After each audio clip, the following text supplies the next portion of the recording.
où il y a eu des guerres, dans le cas où il y a un conflit, les négociations se font toujours en sourdine.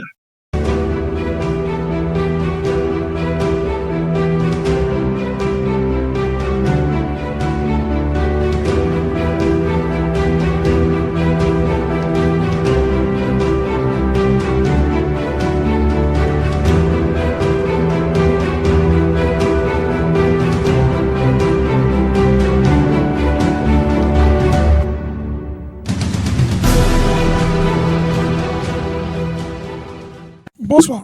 Nous serons ce soir en compagnie de M. Dion Patrick, professeur, comme nous l'avons toujours dit, professeur et président du PCT France. M. Dion, bonsoir. Bonsoir, M. Caius. Bonsoir, chers panélistes. Et bonsoir à nos auditeurs, les auditeurs et les auditrices de Radio Bakambi. Bonsoir. Nous aurons aussi la compagnie de M. Gaïno, M. Gaïno qui est avec nous ce soir et qui est du côté de la Somme à Amiens. M. Gaïno, bonsoir. Bonsoir, Monsieur Caius, bonsoir, Monsieur Dion, bonsoir, les auditeurs de Radio Bakambi. D'accord. Alors, je vais commencer tout de suite par une question qui n'a rien à voir avec l'actualité, mais qui est toujours d'actualité, c'est la chaleur. Est-ce que vous avez vécu ces 3 jours de canicule aussi en France? Monsieur Gaïno, vous qui êtes à l'Amérique, comment ça s'est passé, ces 3 jours de canicule? Bah écoute, ça a été dur. Ce soir, par exemple, on avait une réunion publique que le préfet nous a demandé d'annuler compte tenu justement de la chaleur. Nous avons eu aussi à connaître même des décès parce qu'on connaît 2 personnes qui sont mortes dans notre mairie, enfin dans notre ville à cause de la chaleur. Donc on a connu vraiment des chaleurs torrides, piquantes. Heureusement, il n'y a pas eu des grêlons comme dans d'autres villes, mais ça a été dur, ça a été pénible à supporter. On envoyait des messages à la population de se mettre à l'abri, fermer toutes les fenêtres, rester dans la maison et boire beaucoup d'eau. Voilà, donc ça a été un moment un peu pénible, mais là, ça s'est adouci. C'est bon, cette nuit, il a plu, et là, on a un peu du vent, donc ça s'est adouci. À peu près, voilà. Donc l'alerte a été levée, mais est-il qu'on reste toujours assez prudent. D'accord. Merci beaucoup. Monsieur Dion, les élèves sont en vacances, donc j'imagine que les mesures de sécurité ont été moindres par rapport à si jamais il y avait des élèves. Sinon, mais vous avez quand même vécu aussi la canicule. Bien sûr, sur l'ensemble du territoire européen, c'est la même chose. Et français, n'en parlons plus, puisque outre les éléments écologiques cités par M. Gaïno, chez nous aussi, on a connu quelques cas de mort. Il y a un cas très dramatique d'un monsieur qui est allé faire des courses, et a laissé son enfant dans la voiture. Il a fermé bien sûr la voiture, croyant qu'il allait revenir très tôt. Malheureusement, il a oublié l'enfant, et l'enfant est mort dans la voiture. L'enfant est mort dans la voiture à cause de la chaleur. Il y a eu aussi dans quelques EHPAD de la région parisienne. Les EHPAD, ce sont des établissements qui reçoivent les personnes du 3e âge. Eh bien, il y a eu aussi quelques morts, parce que les consignes ont été données, mais il y a certaines personnes qui respectent les consignes. Il faut boire l'eau, pour se déshydrater, mais d'autres qui ne respectent pas. Il y a eu beaucoup de morts aussi. Alors, je ne parle même pas des feux. Vous le savez que en France, en Angleterre, chez vous là-bas d'ailleurs, M. Caius, au Portugal, en Espagne, un peu partout dans l'Afrique, comme on a en Europe, il y a beaucoup de départs de feu d'origine dit-on humaine. Beaucoup de départs de feu, et les pompiers sont en train de souffrir pour pouvoir les éteindre. Il y a notre ministre, comment vous l'appelez, Darmanin, je pense, qui s'est même déplacé. Le président de la République s'est aussi déplacé là pour aller voir comment les soldats du feu sont en train de combattre, de lutter contre les différents incendies qui ont eu lieu suite à cette canicule. Donc, la canicule est vraiment une réalité, malheureusement, qui a des conséquences très, très, très épouvantables, des conséquences négatives. Beaucoup de morts. Oui, merci. Merci. C'est assez triste, c'est assez dur. On sait qu'au Congo, il y a aussi la chaleur, mais les Africains sont maintenant habitués à ce que la chaleur soit plus élevée. Et l'Europe, maintenant, découvre aussi que la chaleur est en train d'arriver. Et puis, malheureusement, ça fait des décès. Alors, nous passons à l'autre sujet d'actualité. Oui, attends, pardon, une précision là, monsieur. Non, mais c'est la chaleur africaine n'est pas comparable à la chaleur que nous traversons ici, parce que celle que nous sommes en train de vivre, elle est piquante, elle est étouffante. Donc, quand tu la reçois, d'abord, il n'y a pas d'air. Ensuite, elle pique, ce qui fait que, bon, si les gens ne se déshydratent pas, si les gens ne boivent pas suffisamment d'eau, ben, surtout les personnes âgées, c'est un grand risque pour ces personnes-là. C'est pas la même chaleur qu'en Afrique. En Afrique, on peut avoir 40 degrés, mais étant donné que l'air est humide, donc les gens, voilà, l'air est humide, il y a quand on voit le vent qui souffle, vous avez de l'air, vous avez quand même de l'eau, donc les gens ne souffrent pas comme ici, comme cette chaleur qu'on connaît en Europe. Voilà. Je voulais préciser ça parce que c'est pas la même chaleur. D'accord, mais ça reste tout de même comme une chaleur, M. Gaïno, hein, tout de même si c'est pas la même chaleur. D'accord, merci beaucoup, Dantact. Alors, on va passer au sujet, l'autre sujet, même, c'est, vous savez tous, Brazzaville, Brazzaville, Yaoundé, vont chacune, ces deux villes, recevoir des invités, on va dire d'autres, mais pas de même rang, mais deux acteurs majeurs de la scène internationale. Brazzaville va accueillir, ou a déjà accueilli, M. Ndion nous confirme tout à l'heure, le ministre des Affaires étrangères, Lavrov, va arriver à Brazzaville, où il va séjourner pendant 2 ou 3 jours, et il sera reçu par le président Sassou le lundi 26. Et vous avez, de l'autre côté, donc au Cameroun, l'arrivée du président Macron. Alors, ce que les gens les Congolais, hein, les gens se posent comme question. Première question, M. Ndion, est-ce que le président Sassou ne prend pas un risque en recevant le ministre des Affaires étrangères d'apparaître comme quelqu'un qui est soutenu par un camp contre un autre camp? Tout de suite. Le Congo, jusqu'à preuve de contraire, reste un pays indépendant, un pays autonome, un pays libre, qui est libre de pouvoir nouer les relations, recevoir, entretenir des rapports internationaux avec n'importe quel pays. L'essentiel est que nous puissions être dans le gagnant-gagnant. Si son Excellence M. Emmanuel Macron a estimé rendre visite à Paul Biya au Cameroun, il a des raisons. Ces raisons sont la recherche des intérêts de la France. Et si son Excellence M. Denis Sassou Nguesso va recevoir le ministre des Affaires étrangères russe, M. Sergueï Lavrov, pendant 2 jours, c'est basé effectivement sur des rapports aussi gagnant-gagnant. N'oublions pas, M. Cayus, que le Congo entretient des relations diplomatiques avec l'ancienne URSS, Union des républiques socialistes soviétiques, qui après s'est transformée après la chute du mur de Berlin en Russie, en Fédération de Russie, depuis très longtemps, depuis les années 60, tout de suite après les indépendances, 62, 63 par là. Donc, nous avons beaucoup de secteurs avec lesquels nous coopérons avec eux. Donc, nous avons la formation, l'enseignement supérieur, hein, la formation universitaire. Plus de 7000 étudiants, je vous rappelle, congolais, ont été formés en URSS depuis 1979 jusqu'à aujourd'hui. Et nous avons aussi des bons rapports dans le secteur des échanges commerciaux. Si je pense seulement à l'année 2011, nous avons eu des échanges commerciaux qui sont élevés à 3 milliards de dollars et en 2014 à 11 milliards 5 de dollars. En 2020, nous sommes passés à 20. Donc c'est pour vous dire que nous avons entretenu de bons rapports avec la Russie. Par ailleurs, sur le plan militaire et sur le plan militaire, le Congo forme beaucoup de ses militaires, beaucoup de ses policiers en Russie. Et pour terminer là-dessus, tout récemment, le Congo a signé un grand contrat en ce qui concerne l'énergie, dans le secteur de l'énergie, un grand contrat qu'on appelle l'OELDUC, le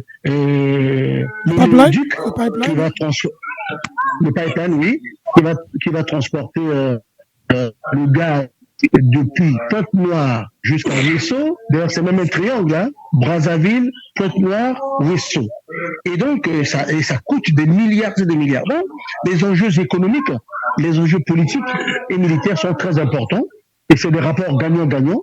Et je pense que le président Denis Sassou Nguesso a tout intérêt à recevoir le ministre Sergueï Lavrov, ministre des Affaires étrangères russe, parce que ça rend dans le cadre de la solidification, la consolidation des relations internationales entre les deux pays. D'accord. Pour vous, il n'y a pas d'enjeu géopolitique. On va voir M. Gaïno, puis on revient vers vous, parce que je pense que c'est quand même un enjeu, il doit y avoir quand même un enjeu géopolitique. Il y a un message qu'on envoie aux alliés pour dire, nous, on continue à traiter avec les autres, vous êtes en guerre, mais nous, c'est pas important, on fait des affaires. M. Gaïno, est-ce qu'on peut dire que c'est ça le message du Congo aujourd'hui? Les affaires d'abord, la guerre ne nous intéresse pas? Je ne sais pas si on peut parler des affaires, comme M. Dion venait de le dire, je ne sais pas si on peut parler des rapports gagnant-gagnant, parce que pour moi, entre celui qui mendie et celui qui donne, il n'y a pas de rapport gagnant-gagnant. Donc, je pense que le Congo, je ne sais pas si le Congo avait soutenu ou avait refusé de soutenir l'Ukraine lorsqu'il y a eu des débats au niveau des Nations Unies. Il a maintenu la politique de la neutralité. Oui. Mais si le Congo a maintenu la neutralité, il faut savoir que le plus grand allié du Congo, c'est bien sûr l'Europe, c'est d'abord la France. Et je crois qu'il faut être prudent lorsqu'il y a une guerre qui se passe, parce que vous avez un État agresseur qui est la Russie, qui a agressé l'Ukraine. Qui est considéré comme agresseur. Vous avez aujourd'hui, c'est considéré comme une agression. Ça, tout le monde le dit. Moi, je ne vais pas dire le contraire. Donc, à partir du moment où vous avez une grande puissance comme la Russie qui est en train de bombarder un petit pays comme l'Ukraine, avec tout ce que l'on sait, il faut quand même, je crois que toute proportion gardée, il faut savoir aussi s'abstenir, ne pas trop se montrer, ne pas trop se faire voir, surtout quand vous avez vos amis les plus proches qui s'opposent à cette guerre-là. Alors, il faut toujours tenir compte, il y a la France qui s'oppose foncièrement à cette guerre, et je crois que la France est le plus grand ami du Congo. Et ça, c'est depuis très longtemps, depuis l'histoire qui nous relie à la France. Donc, recevoir un ministre des Affaires étrangères, bon, si cela peut aller dans le sens de négocier pour mettre fin à cette guerre-là, ça peut avoir un intérêt. Mais si ce n'est que pour l'intérêt économique ou financier ou politique, je dis que ça peut avoir aussi des conséquences qui peuvent être négatives, parce que Macron ne sera pas là, mais que verront les autres je ne sais pas. Donc, il faut quand même, je pense que le moment n'était pas venu. C'est ce que je voulais dire. Le moment n'était pas venu. Monsieur Gaïno. Oui. Est-ce que ne pas faire de la géopolitique, ça rentre aussi dans le long règne du président Sassou, quand même, quelque part. C'est un fin stratège, c'est quand même aussi quelqu'un qui a quand même des connaissances de la scène internationale. Et est-ce qu'il ne joue pas, comme vous l'avez dit tout à l'heure, il est possible que cette venue soit plutôt dans un cadre de... Oui, j'écoute. Oui. Est-ce que sur le plan géopolitique, ce n'est pas aussi ça, la scène, comme on dit, vraiment les affaires, comme on dit, oui, mais les affaires sont la façade, mais qu'en réalité, le président Sassou est aussi en train de travailler à ce que la paix ne puisse arriver, et que, comme vous le dites, il est l'un des proches de la France. Le Congo, on sait quel rôle a toujours joué quand la France est en guerre. Est-ce que là, il n'est pas en train de jouer un rôle diplomatique non officiel? C'est peut jouer un rôle. Moi, je dirais pas, je parle même pas de la géopolitique, cette réception-là, ça n'a rien à voir de géopolitique. Pourquoi pas? Vous savez que Macron, vous savez que le président Macron arrive au Cameroun le lundi 25. Oui, mais on va en parler. Je réponds d'abord à la question en ce qui concerne le ministre des Affaires étrangères. Si tel est le cas, je pense que c'est sûr que Macron, Sassou ne peut rien faire sans que Macron ne soit au courant. Donc, je suppose que Macron est au courant et qu'il connaît le but de ce voyage-là et les négociations qui pourront avoir lieu. Mais je ne crois pas que ça se soit à la hauteur d'infléchir n'importe quelle position. Surtout face à Poutine, qui s'entête, qui ne veut rien entendre, qui va aller jusqu'au bout de sa logique. Donc, je ne crois pas que Sassou soit vraiment le président le mieux placé pour pouvoir négocier une paix entre l'Ukraine et la Russie. Alors, donc, je ne me fais pas d'illusions. Par contre, pour les intérêts économiques, je dis aussi, il ne faut pas jouer avec le feu. Parce qu'à un moment donné, ça peut se retourner contre soi-même. Voilà, donc ce que je peux dire sur ce point-là. Est-ce que moi, je ne crois pas sincèrement que le moment, même si Macron est au courant de ce qu'ils vont négocier ou de ce qu'il va dire, mais Sassou n'est pas le mieux placé pour ça. Il faut le savoir. C'est pas quelqu'un qui est vraiment au niveau de la scène internationale peut peser. Oui. Alors que le voyage de Macron au Cameroun, nous savons pourquoi. Il y a les enjeux économiques et nous savons tous aussi que aujourd'hui l'Europe est en train de chercher les voies et moyens pour contourner tout ce dont ils avaient, tout ce dont la Russie leur fournissait. Donc, comme la Russie leur fournissait beaucoup de choses, ils sont en train de chercher avec les sanctions qu'ils ont prises contre la Russie, ils cherchent à comment avoir par exemple le gaz, le pétrole et tout ce dont ils ont besoin. Donc on comprend ce voyage-là, c'est pas un voyage politique, c'est un voyage pour des besoins économiques. Oui, donc c'est pas la même chose. D'accord, mais c'est un peu ce que dit M. Ndian sur le Congo. Hein. Monsieur Ndian, Oui. quand vous écoutez M. Gaïno, vous n'êtes pas vous-même en train de vous dire qu'il est possible. On sous-estime souvent le rôle du président Sassou. Il y a quand même une espèce de coïncidence. Vous avez le ministre russe des Affaires étrangères qui a atterri à Brazzaville, qui a rencontré avec le président du Congo. Et puis vous avez de l'autre côté au Cameroun, le président français qui a atterri. Mais il y a toujours des négociations secrètes, comme on dit, souterraines, qu'on n'affiche pas. Il y a toujours des acteurs très actifs qui travaillent dans la scène derrière. Si on parle sur le plan de vue de ressources, le Congo dispose de ressources. La France a dépêché au Congo déjà leur ministre pour pouvoir voir avec le Congo s'ils pouvaient augmenter leur production du gaz. On a vu le ministre du pétrole congolais dire que c'est une chance pour le Congo aujourd'hui, malgré du fait de la guerre. Le Congo peut profiter aussi pour augmenter sa production, comme l'a demandé l'Algérie aussi de le faire, sa production gazière. Est-ce que Lavrov ne va pas aussi au Congo pour dire nous allons vous aider, mais écoutez, sur la scène internationale, il va falloir que vous aussi vous fassiez très attention à votre production agricole, votre production gazière. Le gaz reste un enjeu capital. Le pétrole aussi. La France a demandé, ça c'est bon à savoir pour tous les auditeurs, auditrices de Radio Bakandi, la France, après le fiasco du vote à l'ONU, où tous les 54 pays africains, 53 exactement, ont dit niet, nous ne rentrons pas dans le conflit ukrainien, russo-ukrainien, eh bien, il n'y a qu'un seul pays, la Côte d'Ivoire, qui a été pour la France. Suite à ce fiasco, disais-je, parce que la France s'attendait que tout son Gotha, que toute l'Afrique francophone puisse être derrière elle, mais la France, les pays francophones disent non, nous sommes dans la politique de non-aliment. Et la France, depuis lors, est en train de demander à tous les pays francophones, afin de réduire sa dépendance vis-à-vis de l'Ukraine, vis-à-vis de la Russie en matière de gaz,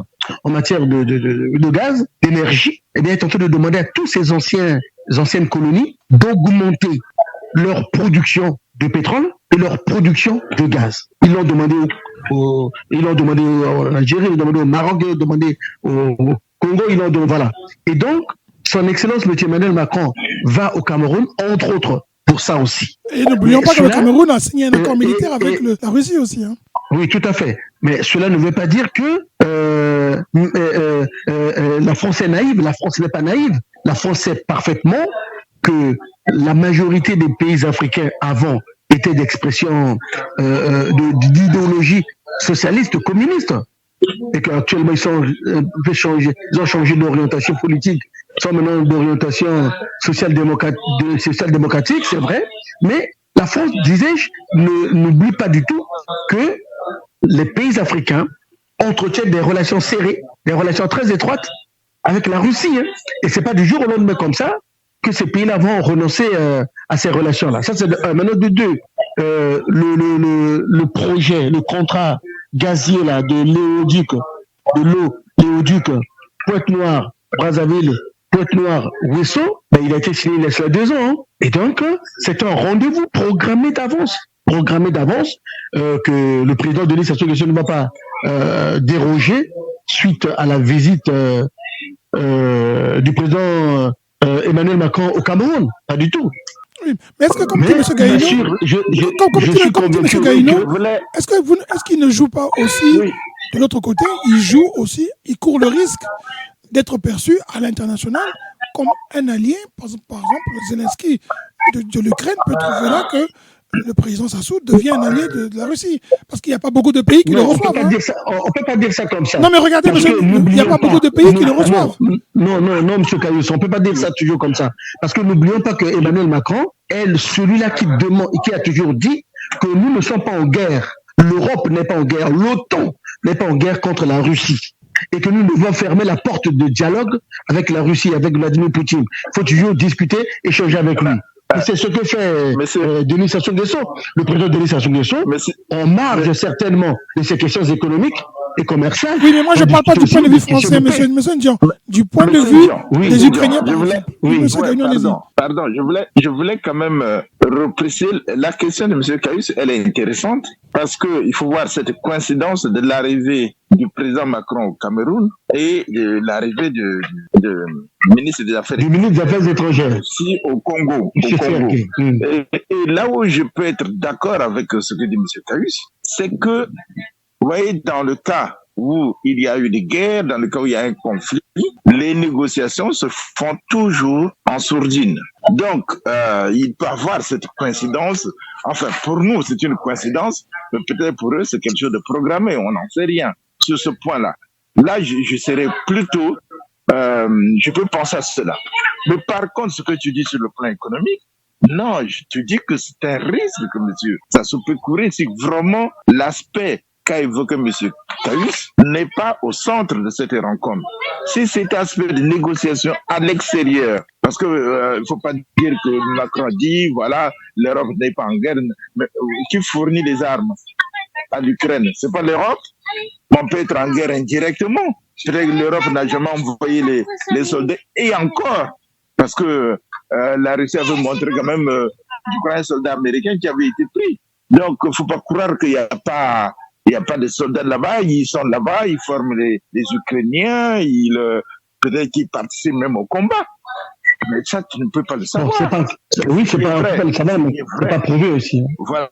Oui, bon, mais je suppose. Mais ce qui est vrai, c'est que l'Europe fournit énormément d'armement à l'Ukraine. Comme les Américains fournissent aussi beaucoup d'argent et du matériel aussi. Voilà, donc dans ce cas, il y a une partie prenante de cette guerre-là. Mais par contre, M. Sassou, si vraiment l'hypothèse selon laquelle c'est peut-être aussi un moyen où les deux pourront peut-être même se voir, on ne sait jamais clandestinement. On ne sait jamais, le Cameroun et le Congo, c'est quoi, 2 heures de vol ou 3 heures de vol, donc c'est pas loin.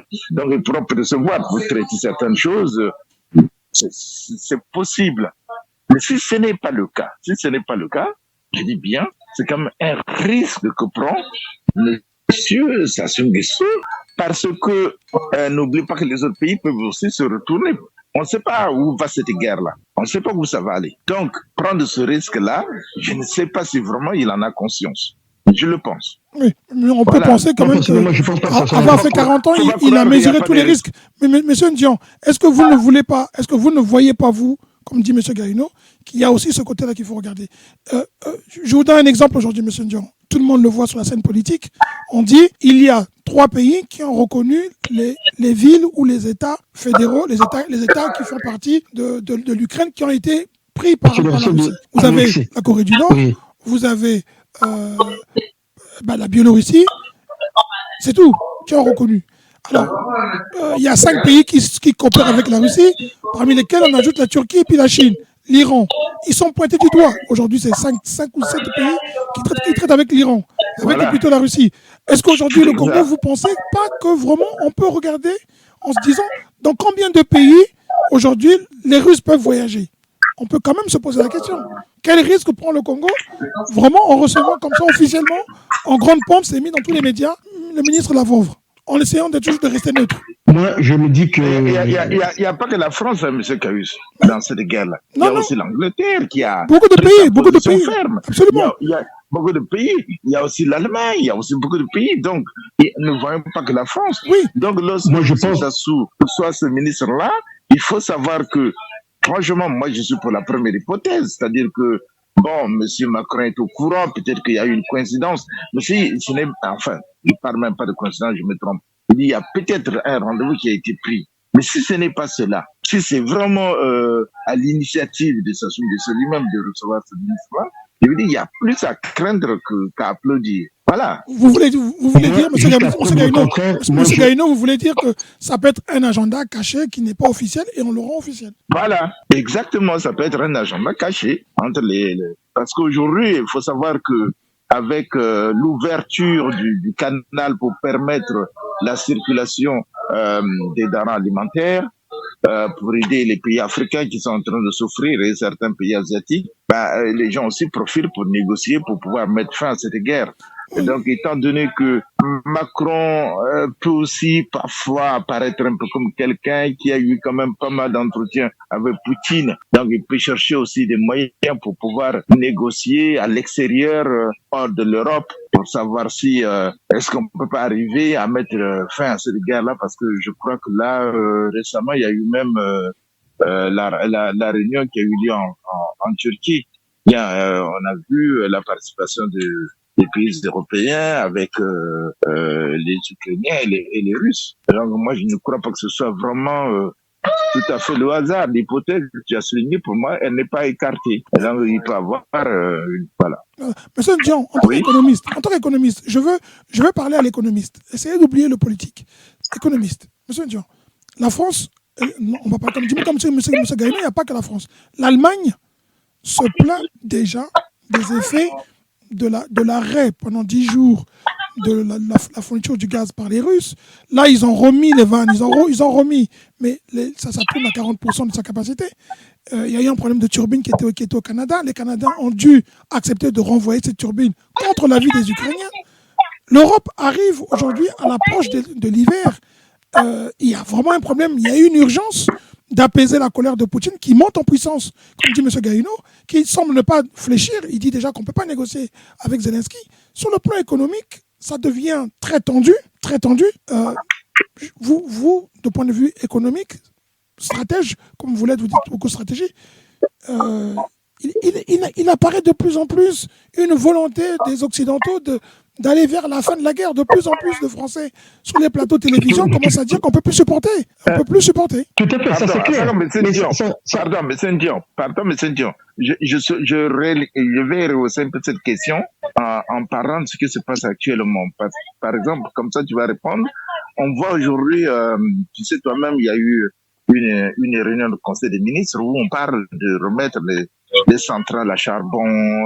Je crois sur le plan écologique, ce sera une catastrophe parce qu'on veut réhabiliter les centrales à charbon, l'énergie qui était autrefois accusée comme une énergie polluante.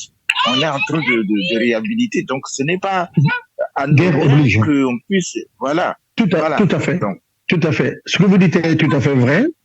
Aujourd'hui, M. Caïs, pour répondre à votre question, compléter également la réponse de M. Gaïno, c'est que les conséquences économiques de la guerre entre l'Ukraine et la Russie sont planétaires.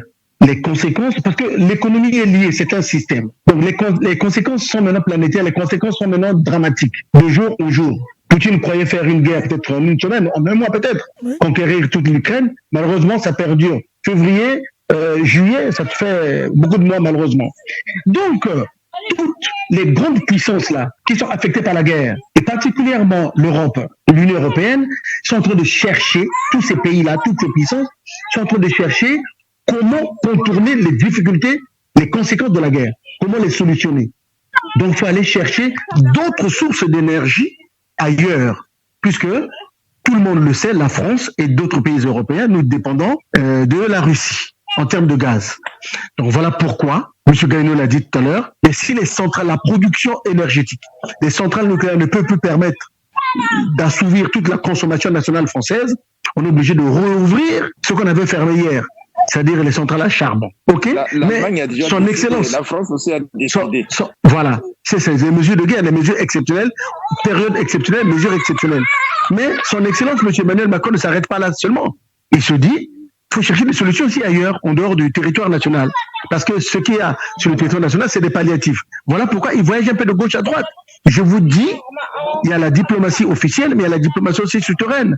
Il est rentré, la France est bel et bien rentrée en contact avec le Maroc, avec l'Algérie, et là, physiquement, il va en Cameroun pour solliciter aussi pour chercher aussi il visite 3 pays africains là. Il va visiter 3 pays africains, voilà, pour multiplier. Le Bénin puis le Niger, je crois. Voilà, mais comme Servet aussi, Servet va visiter aussi 3 pays. Hein. Il y a le Congo, il y a l'Éthiopie et il y a aussi un autre pays là qu'il va visiter. Il y a au moins 3 pays. C'est ça. Donc je veux dire que il est en train de chercher des solutions ailleurs, en dehors des solutions endogènes nationales françaises. C'est pourquoi il contacte d'autres pays. S'il peut les visiter, pourquoi pas, pour chercher à ce qu'ils puissent augmenter leur capacité de production, soit en termes de pétrole, soit en termes de gaz, soit en termes de sources d'énergie. Ça reste des options. C'est tout à fait normal. Donc, vous dites, ça reste des options. C'est surtout pour éviter. Ça reste des options. Et la politique, aussi est une option qui ne se ferme pas. Ouais. Mais bien sûr. Voilà, mais quand on discute ces questions-là économiques, il y a toujours le corollaire politique qui est là à côté. Il y a le corollaire politique qui est toujours là à côté. Et c'est aussi pour éviter une catastrophe écologique. N'oublie pas mondial. Tout à fait. Parce que voilà, donc, les ports qui sont fermés là, de l'Ukraine, de la Russie là, qui permettaient l'évacuation, le transport du blé, le transport de la farine, le transport mais les conséquences sont là. Et les conséquences, c'est pas seulement le blé. Les conséquences, c'est pas seulement le pétrole. Les conséquences, c'est pas seulement la farine. Lorsque un port est fermé, ça veut dire que l'ensemble des biens qui transitaient par ce port-là, sont bloqués aussi. Oui. Donc, les conséquences sont... Voilà pourquoi, si on ne peut pas trouver des solutions européennes, on va trouver des solutions au niveau de l'Afrique. Et vous, je ne sais pas si vous avez pu voir ce soir l'accord qu'ils ont signé qui permet d'évacuer, d'exporter le blé ukrainien. Mais dans l'accord, on stipule que les Russes, désormais, peuvent aussi exporter leurs biens. Il n'y aura pas de sanctions sur les biens qu'ils pourront exporter. C'est-à-dire que de plus en plus, ça devient clair que l'Europe veut aller vers un apaisement. Ça, c'est l'accord qu'ils ont obtenu en Turquie, effectivement.